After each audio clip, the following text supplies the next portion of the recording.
the Khenpo Sodargye. He regards Jigme Phuntsok Rinpoche as his root guru. He is the principal Khenpo in charge of the Chinese Sangha department at Laronggar Buddhist Academy. He enjoys high recognition both domestically and internationally. Khenpo is well versed in Buddhist teachings and understands worldly phenomena. Today, we have gathered here together to explore and share insights on the effects between virtue and career. We engage in discussion and sharing. We are fortunate to receive Khenpo's teachings and blessings. This is truly and genuinely a great honor and a profound blessing for us. Next, dear friends, let us, with our utmost respect and enthusiastic applause, warmly welcome Khenpo Sodargye to graciously give us his profound teachings. A very warm welcome, Khenpo.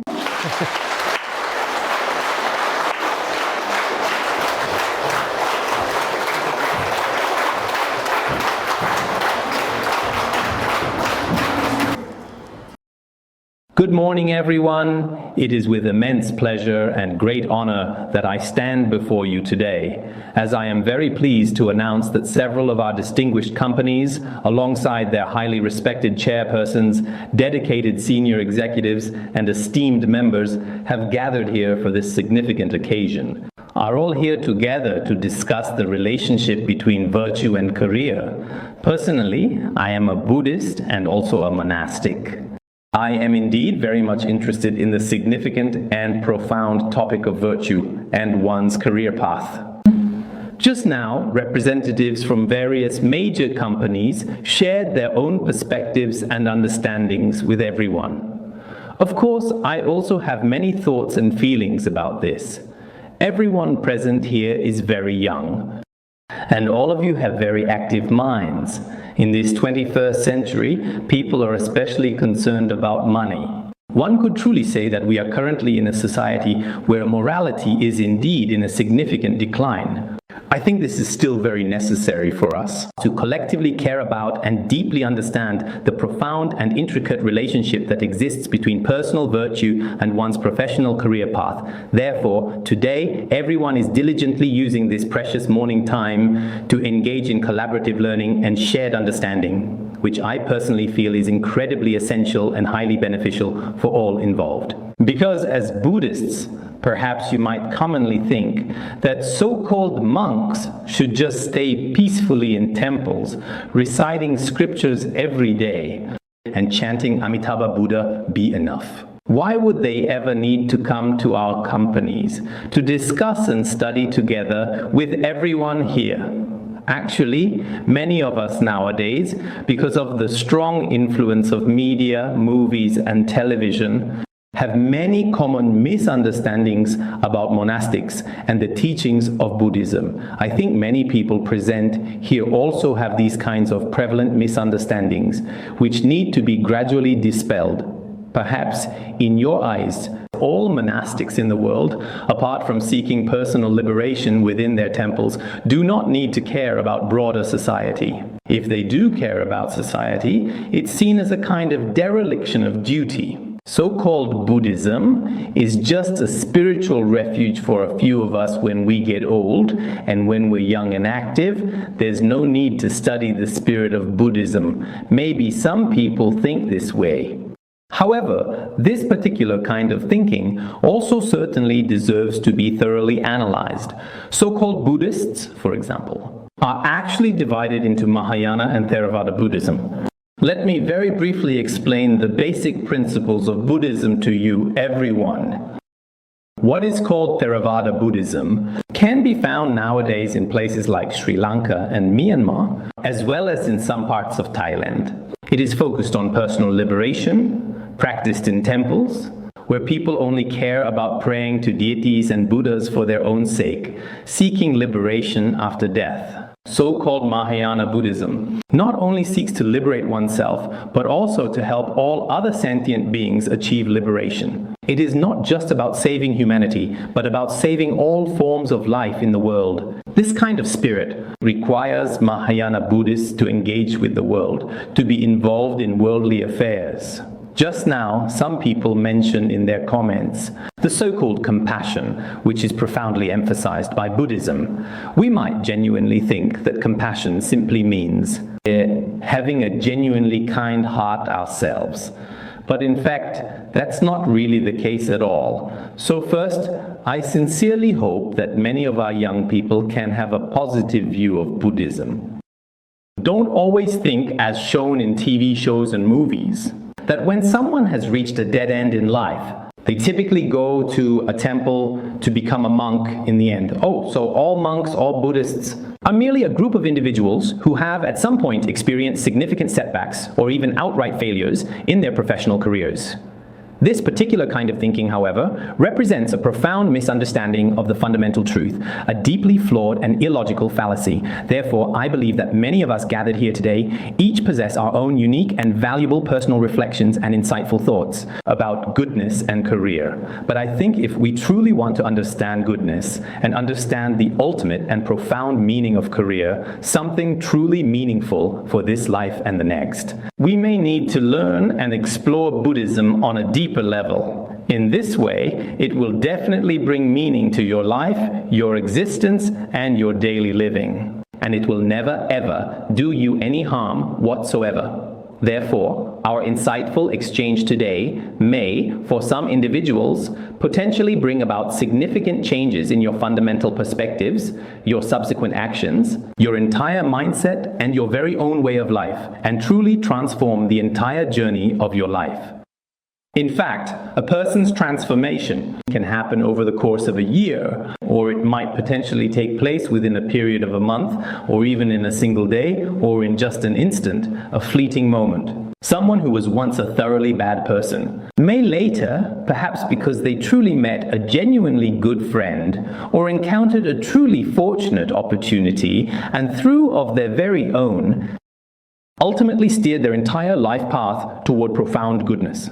So I truly think that as a business entity, of course, the specific goals and high standards you meticulously set for your particular business and the various operational methods and distinct approaches of each individual business are all quite different and unique. But what we call a business is in fact a kind of responsibility. In my considered view, a business is fundamentally a responsibility. As a dedicated business leader, chairman, or manager, you have a responsibility to your employees, a responsibility to society, and a responsibility to the country, a responsibility to humanity. So I believe that a business is always a kind of responsibility. But this responsibility shouldn't be viewed only in terms of money. If a business is run very well and pays high salaries, does that necessarily make it a great business? Not necessarily. I truly think the very soul of a business should be its inherent spirit. And what is that spirit?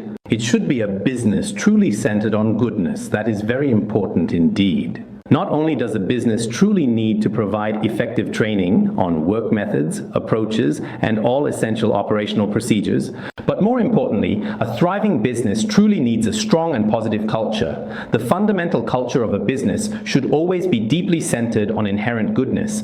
All of us inherently possess an innate goodness and a truly kind heart, but this profound goodness, because there isn't a good way to bring it out, can't be fully developed. You've all heard of the renowned Mr. Gandhi from India. In human history, he is a truly great figure indeed.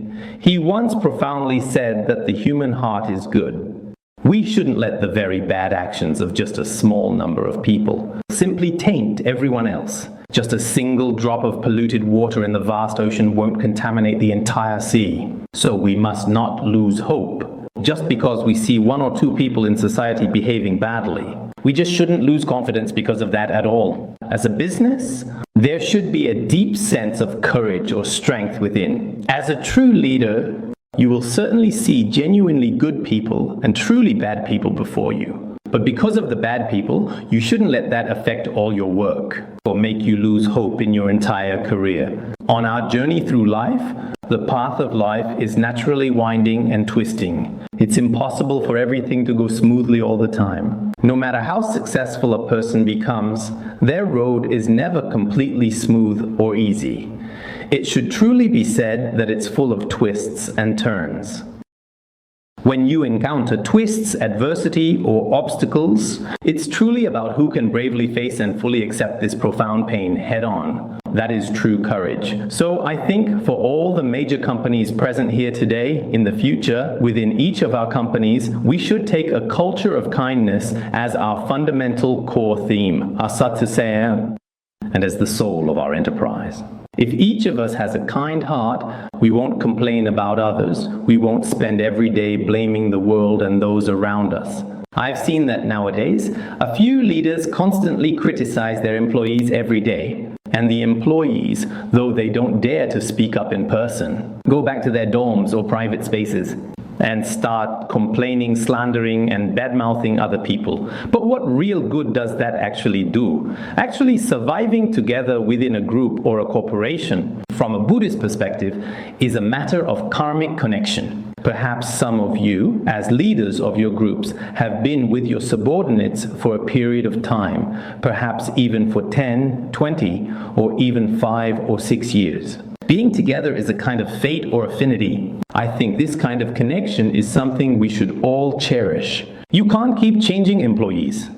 As a successful business person, you shouldn't favor the new and abandon the old when it comes to your team. You simply cannot just use someone when you truly need them and then cast them completely aside when you no longer do. That would be acting entirely without any conscience whatsoever. As subordinates, you also shouldn't just follow someone when they're successful and then abandon them when they fail or face difficulties. I've seen many highly successful people in society today, and they all share common traits. Like, how many people work under Jack Ma? You all know this. A significant number of them have consistently stayed with him for well over a decade. Some companies have indeed offered them very high salaries, but they still steadfastly refused. Why exactly is that? Because there is a profound sense of love and deep care among them. There is a mutual attraction among them. This kind of attraction, as we say in Buddhism, is a genuine opportunity, a kind of kindness and goodwill. So, what exactly is it that I want to share with everyone here today? What I want to say is that in our company, actually, everyone's goal, everyone's ultimate aspiration should not be just about making money.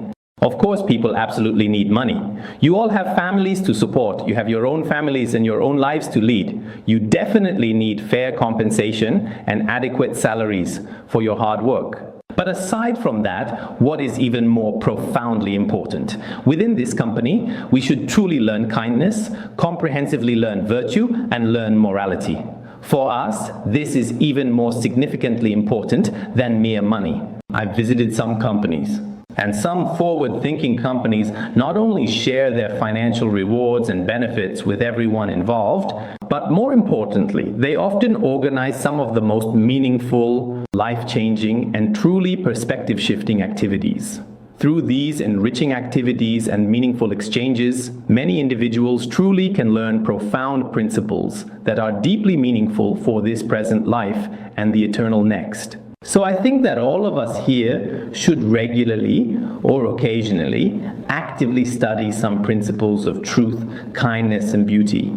If a person has real compassion and genuine kindness, with careful planning, everything can be accomplished smoothly and efficiently. Even if you encounter serious setbacks in life, you will still face them bravely and confidently. So I often think deeply, no matter what level we are at, whether in a business, a school, or as a civil servant, if a person lacks compassion and only thinks about themselves, without considering their own company or all those connected to them, and only cares about themselves, this is called selfishness and self-interest. People who are extremely selfish and self-serving may seem, on the surface, to be able to support themselves for the time being, but gradually all their bad deeds will be exposed. In the end, they will end up destroying themselves as well. There was once such a story in the past. When he turned 17, an orphan went everywhere looking for a suitable job in order to adequately support himself. Because his overall intelligence level wasn't very high, however, and on top of that, he wasn't particularly eloquent. He wasn't especially good at speaking. He failed at several companies when he applied for various jobs and positions. Things didn't go as he wished. In the end, there was a hardware factory that was actively hiring new employees. When he went for the important interview, because the experienced manager of the company immediately asked him a few insightful questions right at the very beginning of their conversation, he couldn't answer them, and he himself felt that there was absolutely no hope.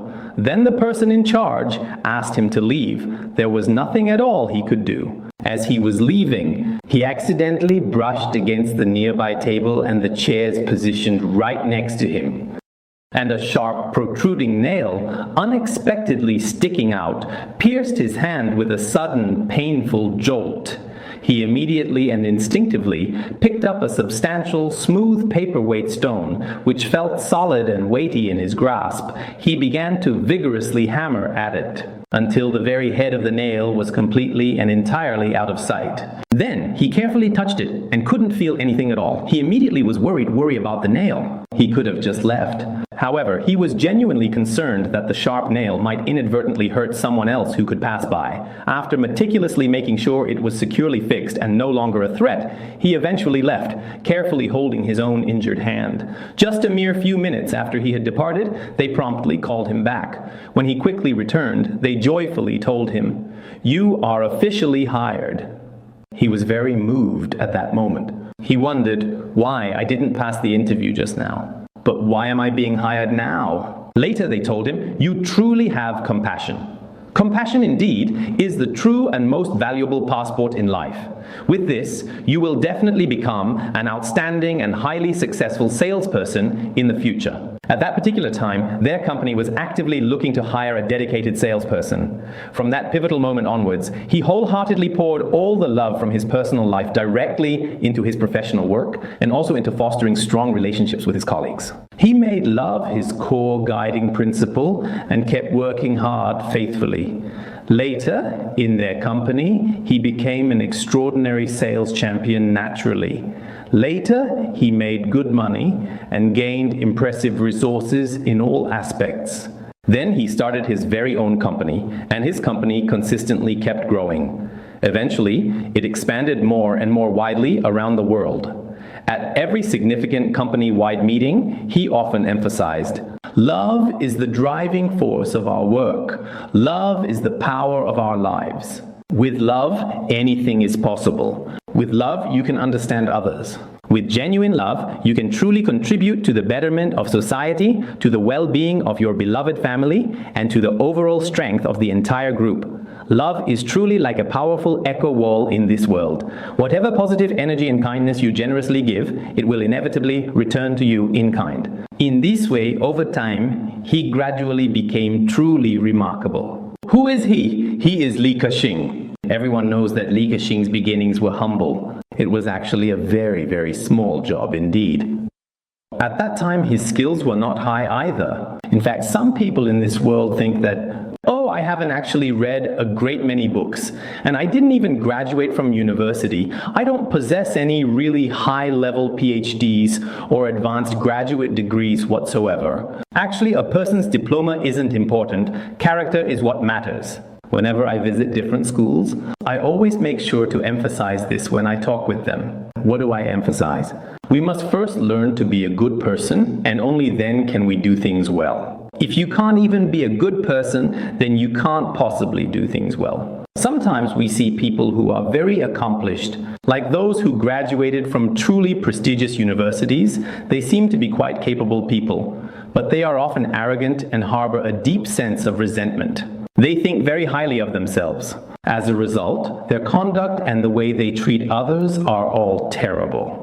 There are people just like this present everywhere in society nowadays. So I think clearly, whether it's any business, Buddhists, followers of other religions, or even if you don't believe in any religion, you still need to have good character, a kind and authentic good character. If a person is genuinely kind, then everything that you truly see in this entire world should appear absolutely beautiful to you. The sounds you hear will also be truly wonderful. But if your heart is evil, then the entire world will become extremely and truly ugly. So, in Buddhism, it is often said, "A kind heart brings goodness to everything. An evil heart brings evil to everything." Are you truly a kind-hearted individual deep down inside? I am kind-hearted. You're kind-hearted? Really? Let's see for ourselves. Many people think they're very kind and compassionate. We'll analyze this carefully in a moment. What exactly is kindness? What is evil? At this point in time, some people find it really hard to say they're truly quite kind-hearted people. Everyone thinks, I don't do bad things, so I must be kind. But in actual reality, so-called kindness, in some significant respects, is not truly what it seems. Just now, when everyone was sharing their thoughts here, I listened very carefully to each person. While I was listening closely, I realized that some of these points are truly thought-provoking indeed. At this moment, I started thinking seriously about what we call kindness. Just now, this gentleman just said he is truly very kind-hearted. So then next, let's analyze precisely what is kindness. The standards of kindness, the definition of kindness. Of course, in Buddhism, there are many intricate levels of analysis.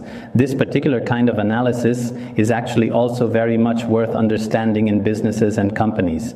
It's something everyone should be deeply aware of. This explanation of kindness, this analysis, this interpretation of kindness should be the most perfect and truly complete answer found within the profound teachings of Buddhism. Therefore, I sincerely hope that some of the young people gathered here today, precisely because of the environment you have grown up in, the education you received, your family background, and various other circumstances. It is observed that some individuals genuinely have faith in Buddhism. Of course, it is perfectly fine whether you personally choose to have faith or not. We are certainly not asking everyone gathered here today to become believers. But even if you don't believe in Buddhism yourself, you should still show basic respect. Why? Because in today's diverse world, Buddhism is the only religion that can truly withstand all forms of scientific scrutiny. Among all religions globally, it is Buddhism. In the past, there was a renowned British philosopher named Bertrand Russell. He was considered one of the greatest scientists of the entire 20th century. He won the Nobel Prize in Literature in 1950. He devoted his entire life to scientific research. So what conclusion did he ultimately reach in his works? He explicitly stated, "In this world, the one I admire most and trust the most is the profound philosophy of Buddhism.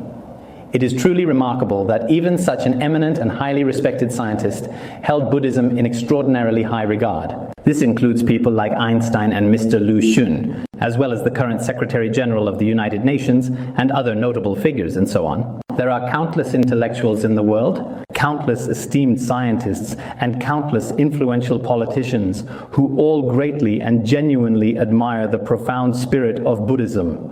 I know many people persistently insist that Buddhism is merely just a superstition. You actually truly believe in this kind of stuff too, don't you? It's almost as if you've reached a complete dead end, or perhaps become entirely possessed.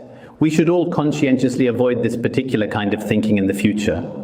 This is primarily because you haven't truly observed the situation, nor have you deeply and comprehensively understood it. Nowadays, all the books within Buddhism, we don't have the time to thoroughly study them. No time to truly learn, no time to deeply explore. But if you just flatly deny everything without any consideration, that's not a scientific attitude, nor is it the attitude of a wise person. I often see and hear some young people who are just beginning their journeys make some rather serious mistakes. As for some elderly people, it's also understandable, because during the Cultural Revolution, all prevailing ideologies, including the prominent Confucianism at that particular time, were criticized. Criticize Lin, criticize Confucius. We often heard this when we were young. We would often raise our hands in school to criticize Lin and Confucius. As a result, all of Confucius's ideas were completely criticized. Now, what do we have left? Think about it. After many young people finished criticizing Lin and Confucius, those individuals who grew up during the decades of the 1970s, 80s, and 90s, and what do they have in their hearts now? Just money, houses, and partners. What else? Cars, cash, bank cards.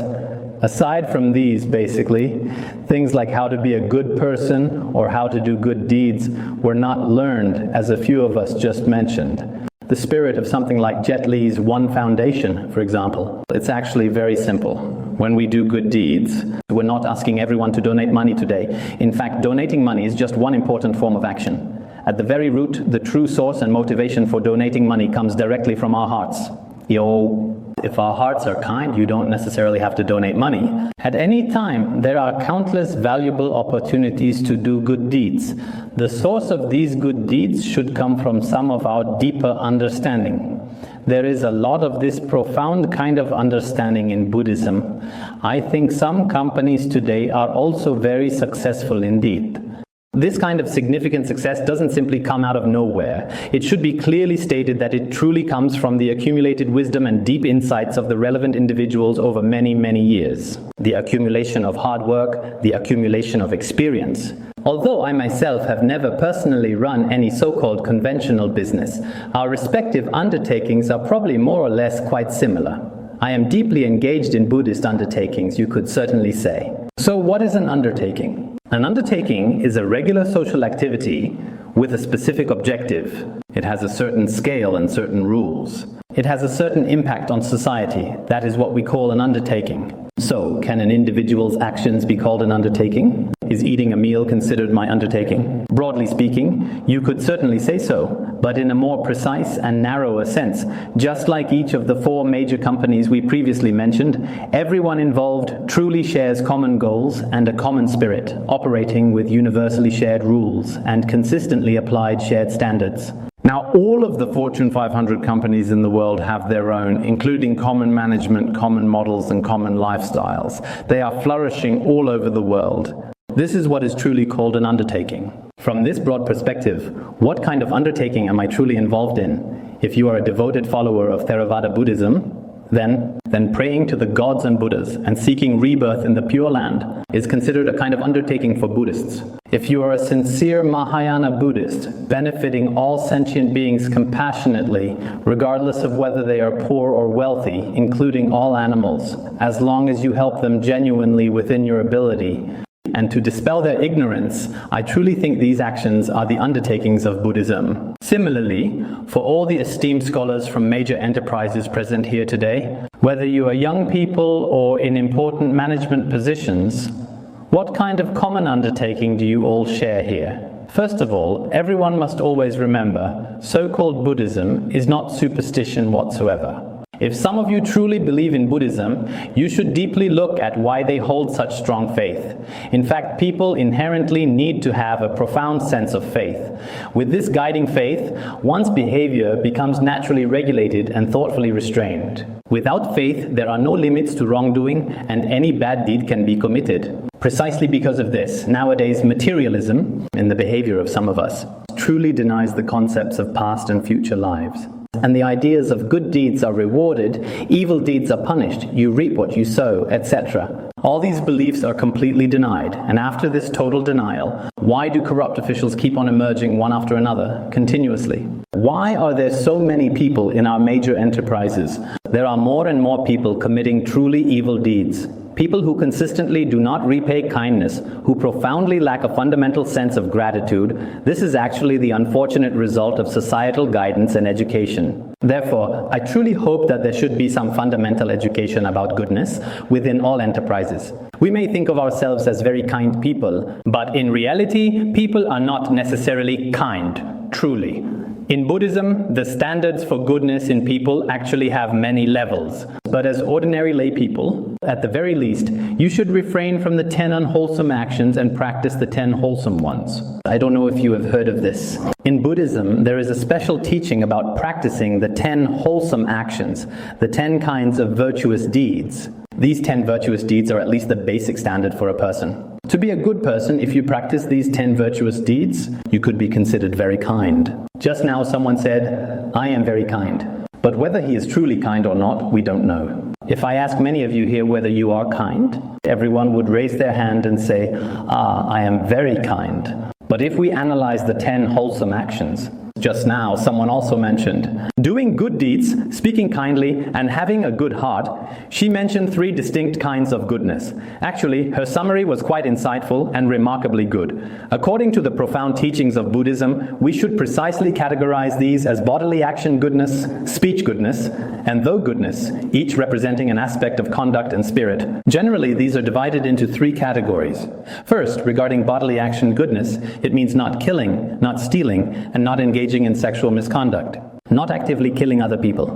Many individuals can likely manage to do this without difficulty. But if we talk about not taking any life in a broader sense, that's very difficult to achieve. Buddhism emphasizes all living beings, including animals, even tiny mosquitoes and bothersome flies should not be killed. Many of you might, when a persistent fly comes buzzing around, just instinctively go slap, slap, slap.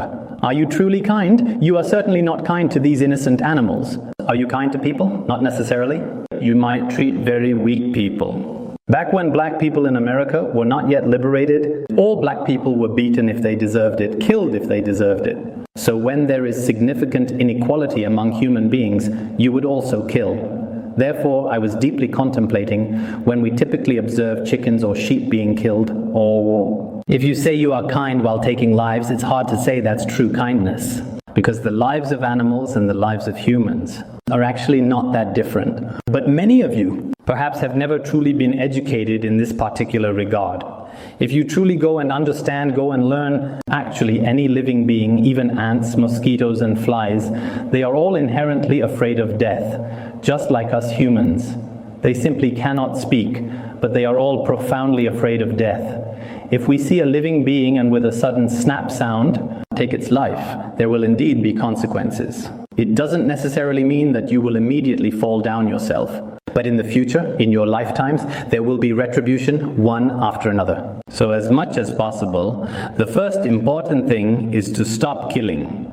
This also includes the fact that many people nowadays have abortions and have not been punished by the law. So people don't consider it a life, this kind of attitude. All of the above is what is meant by not killing. Then there's what we call not stealing, not committing theft. We might think that theft simply means taking money from someone else's wallet and putting it into our own and sneaking away. That's what we call stealing. But actually, theft can happen through many improper means. This includes various things at your workplace, like fraudulent invoices or all sorts of other things, whether from the collective or from individuals. People nowadays are very good at illicitly acquiring possessions. On the surface, you may seem very kind, but in reality, we often have a lot of deceitful behaviors.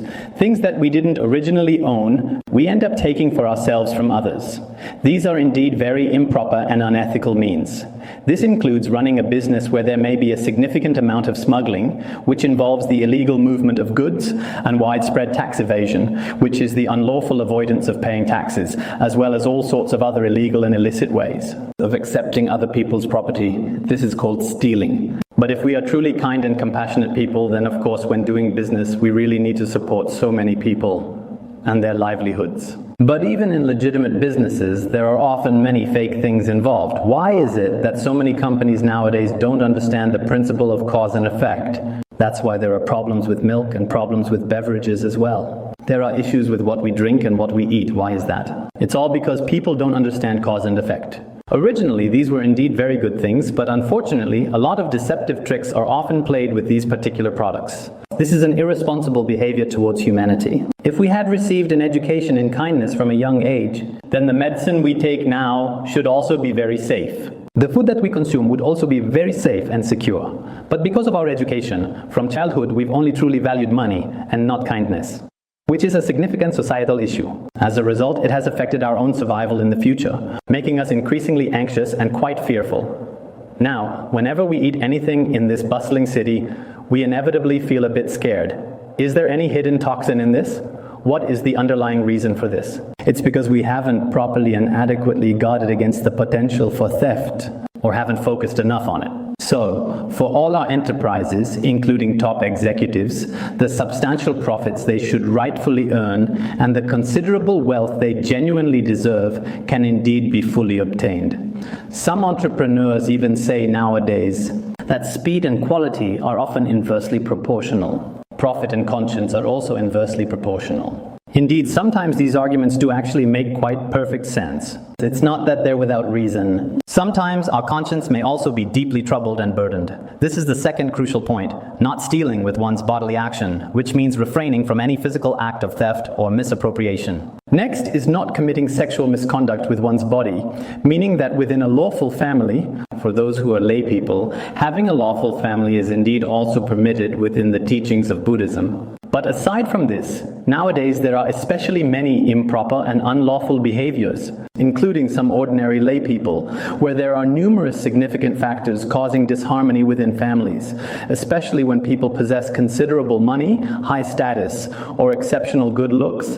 They often engage in all sorts of improper and unlawful behaviors outside the confines of their home. As a direct result, on the one hand, this often leads to disharmony within the family unit. At the same time, it also pollutes one's own workplace and society as a whole. This has been significantly influenced by some aspects of Western countries. In ancient China, the traditional family structure was such that the relationship between a husband and his wife was generally very harmonious and peaceful. Even if the relationship was not very good, it was rare for people to deliberately fabricate all kinds of schemes against each other out of revenge. Such phenomena were very rare, but now it seems that society has changed, and doing such things has instead become something to be proud of, and even seen as completely and utterly normal. What has society as a whole become? Many of you young people should reflect on this repeatedly. This problem is becoming more and more serious, getting worse with each passing year. If this situation continues in the very end, it will be a problem. China will become just like Western countries, where most families are unhappy due to divorce. If there is divorce and family disharmony, even the children within the family will suffer greatly. Children from single-parent families are especially miserable. So, individuals simply cannot truly find genuine happiness in their lives. Actually, as Buddhism just mentioned, if we put an end to such behavior, this is called abstaining from sexual misconduct. Let's think about it. If our bodies are truly virtuous, if we do not steal, do not kill living beings, and do not engage in sexual misconduct, we become people whose bodies are very pure. Buddhism has in fact studied this very thoroughly over a long period of time. To truly be a good person, if you look at your actions, no killing, no stealing, no sexual misconduct, then truly his body is very pure. His family can also feel at ease. People around him also believe that he would never kill anyone. His body is exceptionally pure. He would never even consider stealing anything. In any company, if you were to hire an employee and their actions consistently meet these three crucial criteria, you would undoubtedly have a trustworthy individual. Then he is definitely 100% reliable. This is precisely what Buddhism teaches us regarding the physical body. These are the three wholesome actions of the body.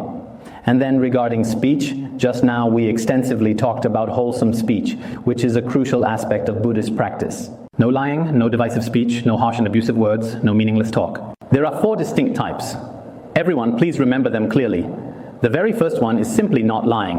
Actually, in today's contemporary society, sometimes lying is especially rampant and widespread. For those of you in business, this is something you might need to repent for, but sometimes you have no choice. Sometimes the actual and real cost is approximately 50 yuan, but you tell others it's 100, 3,000, 4,000, or 5,000. When advertising, you also can't help but tell lies. These are indeed things that are very, very hard for businesses to completely avoid. And between people, it's also very common. People claim to have things they actually don't. Some people have been used to this since childhood. It's as if lying has become one of their special skills. They think this person is eloquent and can handle anything. But in reality, once you tell a single lie, it can be very difficult to undo. From then on, it's like once bitten by a snake, you're afraid of ropes for 10 years. Today, you might succeed in deceiving me. But once I do find out for a very long period of time, my immediate first reaction will be, he lied to me before. Will he truly lie to me once more?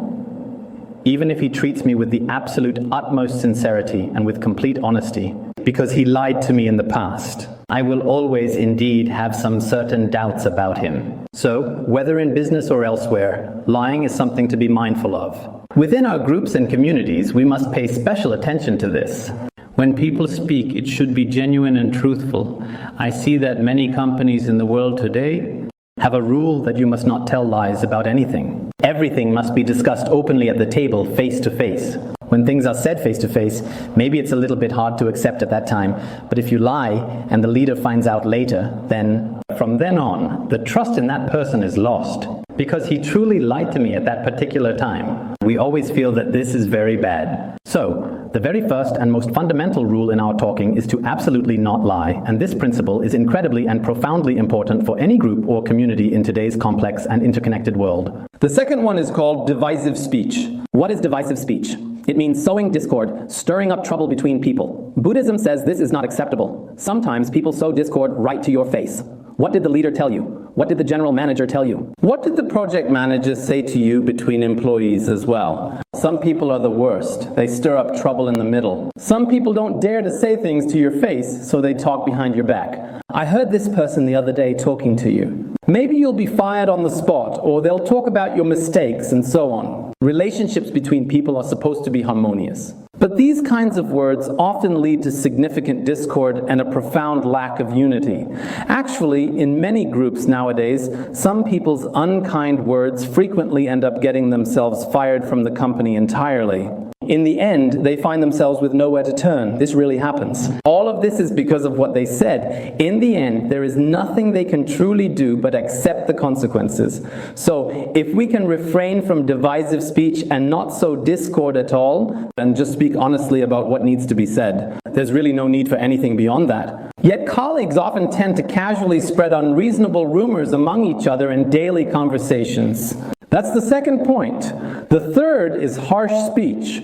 Harsh speech refers to insults, swearing, and other offensive expressions that cause pain to others. This is not allowed in Buddhism. Some of us are quite civilized, and in most companies you rarely hear things like people giving each other nicknames.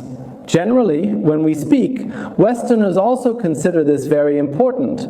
Calling people things like blind guy, deaf guy, tall guy, short guy, fatty, skinny, and so on, instead of addressing them by their real names, using some other way instead. In Buddhism, it is said that this kind of behavior brings bad karmic consequences. Moreover, some people, when they speak, including some in leadership positions, spend all day cursing others. But managing by cursing people like this is actually not a skillful way to lead. Of course, when it's really necessary, you may need to communicate with everyone, and criticism should be given where it's due. But this way of cursing people must be completely stopped. Using foul and abusive language, this is the third important point. If you don't curse at people, language can be very beautiful. Whatever you say should be expressed reasonably, and that's very important. The fourth is meaningless speech. So, what is meaningless speech? It's when you never really say anything truly meaningful or particularly reasonable all day long. And instead you say things that are utterly meaningless, things that are pure nonsense. You say things that are boring, gossiping about right and wrong, all sorts of things. We must put a definitive end to this kind of negative behavior. This is indeed the crucial fourth point. If we can successfully eliminate these four kinds of negative speech, then the group will definitely become harmonious and complete. Then, in our minds, there are fundamentally three things: insatiable greed, destructive anger, and deeply ingrained wrong views. The first one in the mind is greed. Greed for money, greed for people, greed for status, greed for fame. This kind of pervasive greed. Actually, it's very hard to completely get rid of this. It's very, very difficult to cut it off entirely. But try your absolute best not to be insatiably greedy. Even if you are striving for a significantly higher salary, it is important not to go completely overboard. If you haven't done anything yourself, yet you feel like you deserve more. In actual fact, human greed, the insatiable pit of desire, can never truly be filled. If you make 10,000 yuan a month, that's a significant income. You think it's not enough? You want 20,000. If your salary is 20,000, it's not enough, you want 30,000. Even 30,000 isn't enough, you want 1,000,000. And even 1,000,000 isn't enough. Our desires as humans are extremely, extremely hard to satisfy. But once you have a sense of contentment, at that moment, it's as if you've already gained all the wealth there is. So in our daily lives, it's very important to have a sense of contentment, that is, being free from greed, and then being free from anger, not harboring any hatred. Many of our colleagues have a bad temper. As the saying goes, petty people have big tempers, while great people are broad-minded. Great people are open-hearted, but petty people have bad tempers. They get angry at the drop of a hat, get into arguments with others. If someone says something nearby, or you sit here, you get upset. Sometimes you haven't heard what was said, yet you react. They often argue with people up and down the hierarchy. This kind of mindset must be curbed. We need to eliminate anger and hatred. because even a momentary burst of anger, according to Buddhism, destroys the merits and blessings accumulated from good deeds. Therefore, we must rid ourselves of anger and hatred. And then the last one is wrong views. What are wrong views? It is the denial that good deeds are rewarded and bad deeds are punished, or the denial of past and future lives, reincarnation, karma, and so on. But all of this truly comes from a lack of understanding. Not only do they not understand, they even genuinely think this is completely unreasonable. I've seen some people who confidently say, "Oh, I simply do not believe in reincarnation." In actual fact, this is just your own profound ignorance. Nowadays, materialism is also considered a kind of religion. Why is it called a religion? Because not believing in something is also a kind of faith for them. This kind of faith is now considered a very inferior belief in the world. You should also be aware of this. Don't think, "Oh, because I don't believe, I'm somehow great," and that those of you who believe in these things are therefore ignorant. This kind of thinking is completely wrong. If you don't believe, on what basis do you not believe? What reasoning do you have? Whether it's science or theory, there are so many wise people and distinguished scholars in the world who have verified these principles in various ways. What makes you not believe? Do you have a reason for not believing? Or do you have no reason for your disbelief? If you have absolutely no reason for not believing, that's called pure superstition. If you don't believe in such fundamental principles but have no valid reason, then that is also a form of superstition. That is a kind of superstition. If you have a valid reason, then you can certainly present your reason. You are stating that past and future lives do not exist, but how many years of research have you done to reach that conclusion? Right now, many scientists in the life sciences field, and I have also met many scientists, scholars who truly specialize in life research and human physiology, have been actively discussing this particular topic for many, many years. And in the end, they truly and deeply feel that now science can also truly confirm the profound existence of past and future lives. Since people do have past and future lives, if I refuse to believe it, then that is a particularly serious fallacy, you could certainly say. I am very bold, no matter what the specific occasion. I personally believe there is a clear reason for this. If you have absolutely no reason at all and still want to refute these things, then in Buddhism, this is precisely called wrong view. Nowadays, many young people in our society hold a whole bunch of wrong views. They have no reason at all. Just, I don't believe it. Not believing seems to be their only reason. Actually, not truly believing is a kind of profound ignorance. For example, I've personally never seen our company's main group headquarters. If you haven't seen it and you say, "I don't believe it, such a company doesn't exist," or if you've never thoroughly studied any of the intricate arrangements or fundamental elements we've carefully set up here. For example, in some remote, isolated pastoral areas of Tibet, the local people there simply do not believe in such advanced modern technology, including certain sophisticated facilities. They've never encountered groups like those in the cities among young people today. They've never come across them at all. All day long, they're just herding yaks. If you try to explain these complex and intricate concepts to them, they just do not readily believe it. But is their disbelief truly correct, or is it not? Anyone with a bit of insight can see, oh, it's just that they don't understand.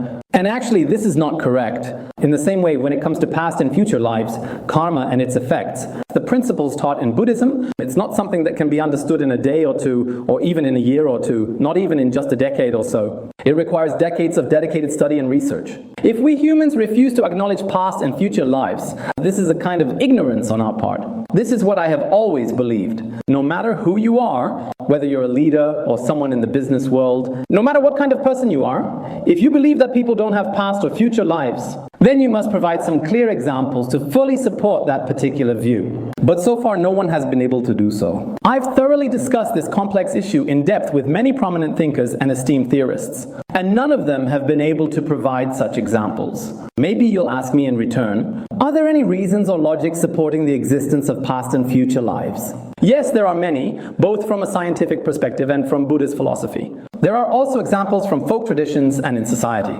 And in older books, there are especially many such cases. So I think in such a short time, there's no need to go into them with you. But what I want to highlight to everyone today is that many people don't acknowledge the essential Buddhist ideas, even those fundamental principles that science can indeed fully and completely verify. This is really quite a pity. If many people don't even know about the existence of their own future lives, then what hope do they truly have? Then at most, how many years can we live? Very few people reach 100. By the time we reach the age of 70 or 80 years old, basically, around 80 years old, we're already quite muddled and confused.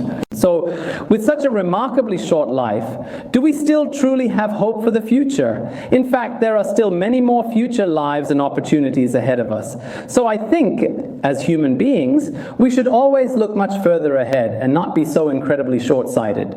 We should always strive to enrich our own knowledge and understanding, and certainly not be ignorant, narrow-minded, or uninformed. We should stand a little higher and look a little further ahead. In this particular way, we won't do many truly despicable things in the foreseeable future. We'll be significantly less likely to commit harmful acts that bring absolutely no benefit to ourselves or to others. We should try our best, as soon as possible, to shift the second half of our lives towards something meaningful. Of course, everyone here on earth needs to live and work, so it's truly impossible to be like monks and never do anything wrong at all. It's impossible for us to spend every single day just reciting Buddha's name and doing good deeds exclusively.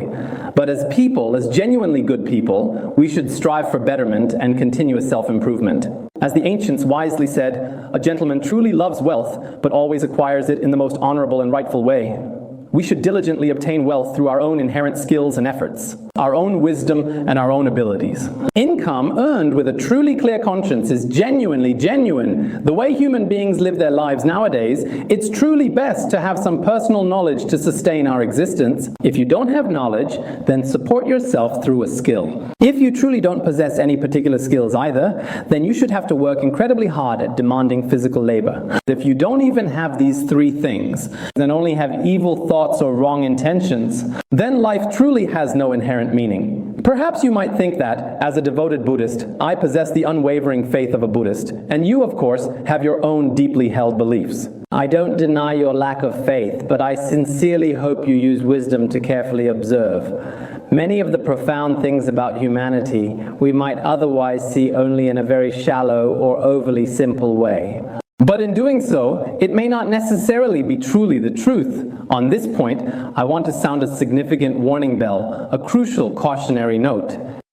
I hope that young people, when it comes to so-called career success, won't think that just having money means you've truly succeeded in your career.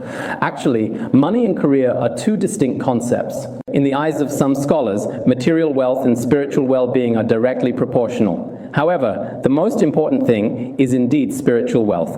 Once we lose our spiritual wealth as individuals, no matter how much money you have, it is actually rendered completely meaningless. No matter how much money you have, when you leave this world, you can't take a single cent with you. No matter how many so-called loved ones you have, when you leave this world, you truly can't take a single person with you either. You all know that last year, when Steve Jobs passed away in his 50s, he was a very successful and influential person. He was the CEO of Apple. In terms of his technology, his inventions, and indeed all aspects of his work, he was quite remarkably outstanding. But all his wealth was left to others.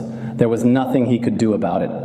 In terms of his overall status, Saddam Hussein was indeed executed by the United States, but at the very moment of his death, even many of his own people actually welcomed his departure. So, among us human beings, whether it's worldly money, mere status, or true fame, none of it can truly be taken with you when you die, nor did you bring it when you were born. When you indeed leave this world, none of it matters anymore. But such a death can very likely come suddenly and unexpectedly. Some young people think, because I am still young, I am truly in the prime of my life, so how could death possibly suddenly come to me? That's completely impossible. But in fact, things we think are impossible often happen in the journey of our lives. When you eventually die, all the precious wealth you have truly accumulated, the loved ones you deeply cherish, the fame and elevated status you have diligently pursued, even the beautiful and captivating scenery you love to see outside, all the truly good and precious things will be completely lost in that very moment. When you tragically lose them, you may have never truly believed that life actually continues on into future lives and subsequent existences. This profound truth is precisely what we Buddhists have genuinely and truly discovered. Today, many of you may be attending various trainings where you are taught how to make money, how to manage a business, how to protect your family, and so on. I don't think I need to talk about these kinds of trainings because there are plenty of instructors who can teach you that. But what you have never heard, what you have never learned is this, that people truly do have past and future lives. If a person does good deeds, then they will accumulate positive karma. Perhaps the positive results of those deeds will ripen in this very life. Or perhaps these good results won't ripen in this life, but will mature in a future life. Some people even think, how is it that someone doing good deeds still faces many difficulties, while someone doing evil seems to become more successful the worse they behave? Why is this? If good is truly rewarded with good, then how can it be that these evil people succeed, while the good people instead? In fact, the law of cause and effect does not mean that the seeds you plant now will immediately bear fruit.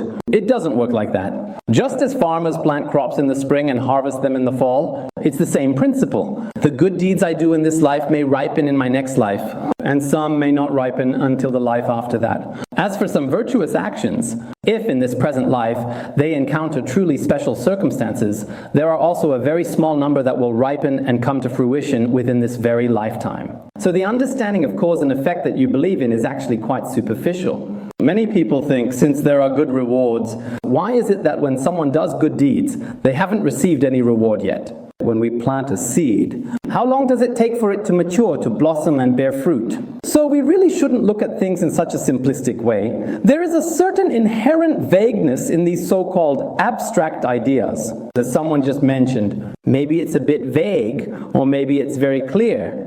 Indeed, when it comes to the relationship between virtue and business, it might appear rather vague and difficult to grasp. But I also genuinely hope that there will be a meaningful shift in your mindset. From now on, at the very least, you should start to consider whether or not people really have past and future lives. If someone truly practices virtuous deeds, is that just superstition? Ask yourself, reflect deeply on yourself. Look carefully at what is happening in this world and see how many people have had their destinies profoundly changed by religion. Many people are not necessarily happy just because they possess a lot of money. I've personally met many business owners, but money doesn't always necessarily work in your favor. The more money you have, the greater your stress becomes.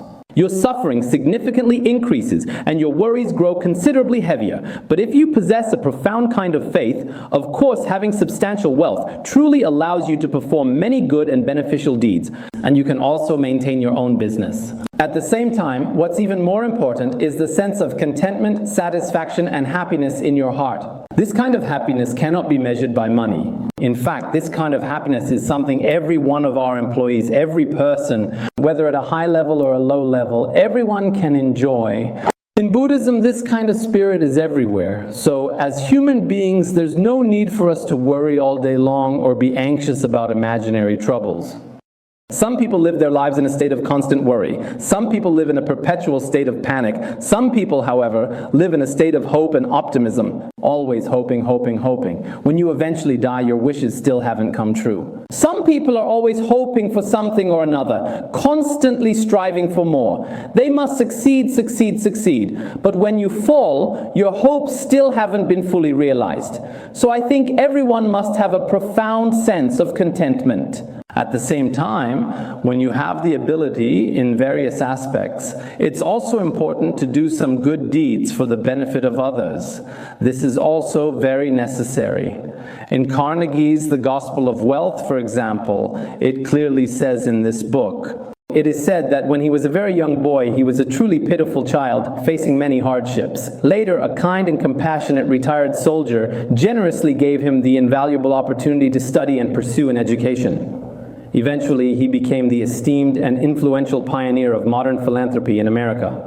All his extensive and impactful charitable acts were passionately aimed at helping the poor and disadvantaged communities around the entire world. He stated that if a person passes away, leaving behind a truly immense fortune, it is indeed a profoundly shameful and regrettable thing. Some of us possess a great deal of wealth, but we don't actively give back to the broader society or genuinely help and support those individuals around us.